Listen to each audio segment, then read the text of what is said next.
The last century has been truly turbulent for mankind. Global wars and conflict, weapons with an ever-increasing capacity for destruction, natural disasters on a colossal scale, plagues that sweep the earth. These are just some of the great tribulations that have impacted millions in recent history. But all of these events will pale in comparison to the horrors of the coming Dajjal. Dajjal is an Arabic word that means deceiver or liar. Mankind has been warned about the great dangers of the Dajjal since the beginning of time. The Prophet Muhammad, peace and blessings be upon him, taught us that every single prophet that was ever sent by God informed their people about the Dajjal. To fully comprehend the Dajjal, we must first understand who Jesus is, as these two individuals are inextricably linked. Muslims believe in Jesus, who Islam teaches is a great prophet and messenger sent by God. He is also the Messiah, meaning chosen one, the salvific figure sent to redeem the children of Israel. God granted him many miracles, such as feeding multitudes and healing the sick. Despite such signs and wonders, he was rejected by the majority of the children of Israel and had only a handful of followers. Compared to Jesus, the Dajjal is a false Messiah. He is the Antichrist, as he is the opposite of Jesus in many ways. The Dajjal is a major sign of the apocalypse. His arrival will signify that the world is nearing its end. He will be sent by God as a test, the greatest of trials for mankind. In his possession will be the treasures of the earth, mountains of gold, silver, jewels. Every material thing that mankind desires will be with him in abundance. The weather will be at his command. He can make the heavens open up and the clouds pour forth with rain, so that crops grow and are plentiful. Likewise, he will also be able to withhold the rain, causing drought and killing crops. With these abilities, he will create a great dependency on himself and attract the masses who will flock to him. Eventually, he will declare himself to be God and will be worshipped as such. In this way, much of mankind will be deceived, selling their hereafter for worldly gain and ending up in the fire.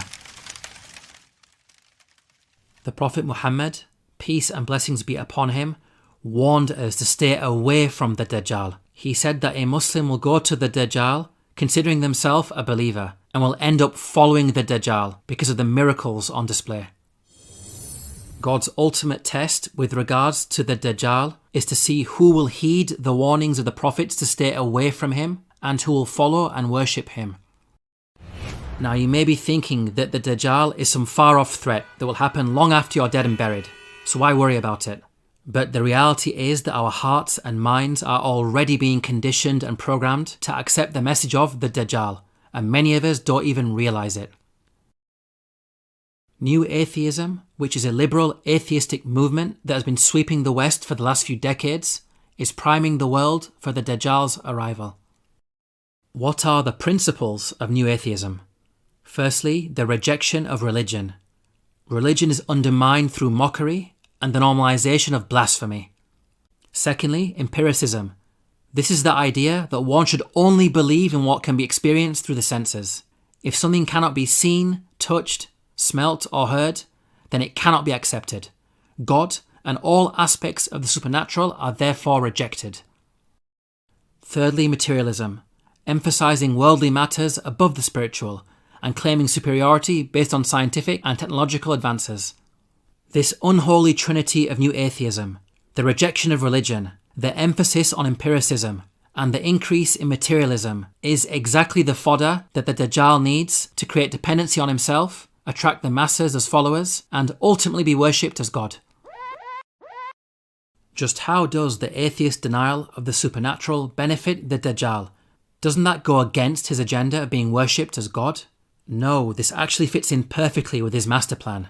People who disbelieve in God and have rejected all aspects of the supernatural, just imagine how they're going to react when they see the Dajjal. They're going to lose their minds And no doubt they will accept his claim of divinity without question, because they'll be witnessing things they cannot comprehend.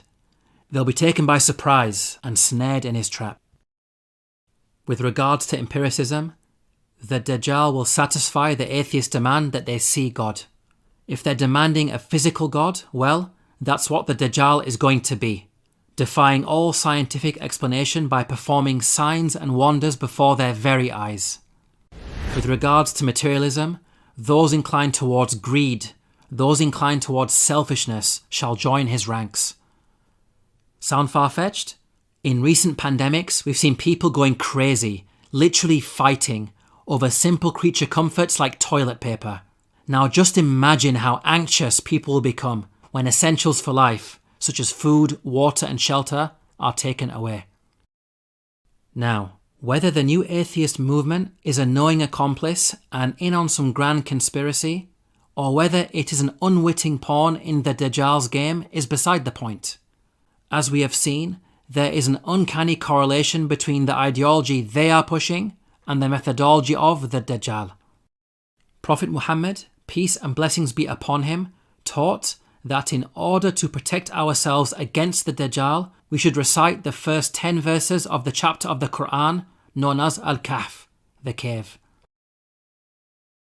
The 9th verse of the chapter of the cave draws our attention to a particular story known as the sleepers of the cave.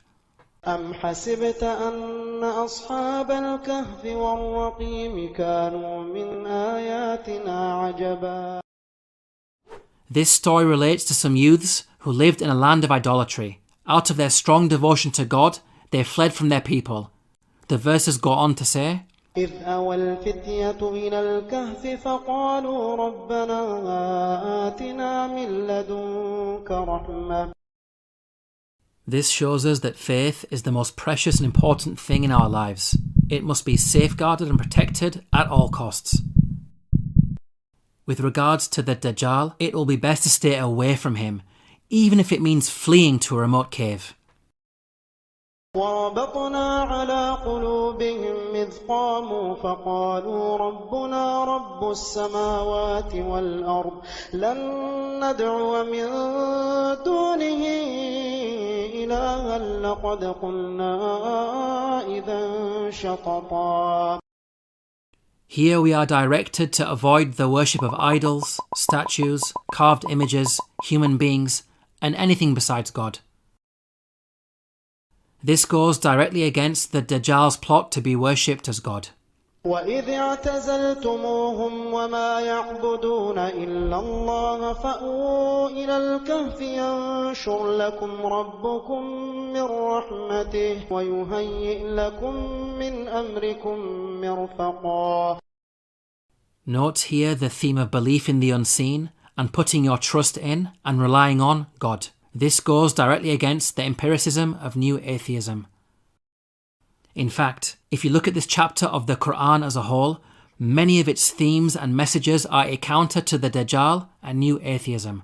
For example, the story of the man and the garden. وَاضْرِبْ لَهُم مَّثَلَ الرَّجُلَيْنِ جَعَلْنَا لِأَحَدِهِمَا جَنَّتَيْنِ مِنْ أَعْنَابٍ وَحَفَفْنَاهُمَا بِنَخْلٍ وَكَانَ لَهُ ثَمَرٌ فَقَالَ لِصَاحِبِهِ وَهُوَ يُحَاوِرُهُ أَنَا أَكْثَرُ مِنكَ مَالًا وَأَعَزُّ نَفَرًا وَدَخَلَ جَنَّتَهُ وَهُوَ ظَالِمٌ لِنَفْسِهِ قال ما أظن أن تبيد هذه أبدا. Here the man who possessed beautiful and bountiful gardens believed that he was superior to those who had less than him. This reminds us of the arrogant new atheist narrative that we are superior to the religious people of the past just because we lead more comfortable lives and have better possessions.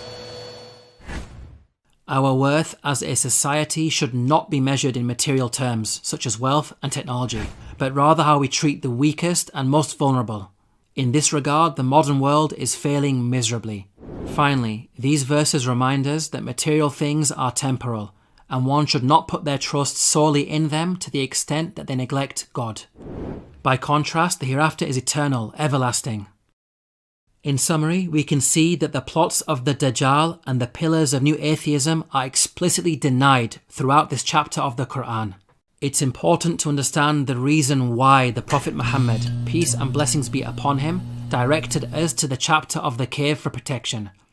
It is not blind recitation, nor the sounds of the words that will protect us. Rather, it's the study of its verses, the contemplation of its meaning, and the enactment of its lessons in our lives that will protect us. To learn more about the Dajjal and signs of the end times, please download your free copy of the book, The Forbidden Prophecies, at the link below.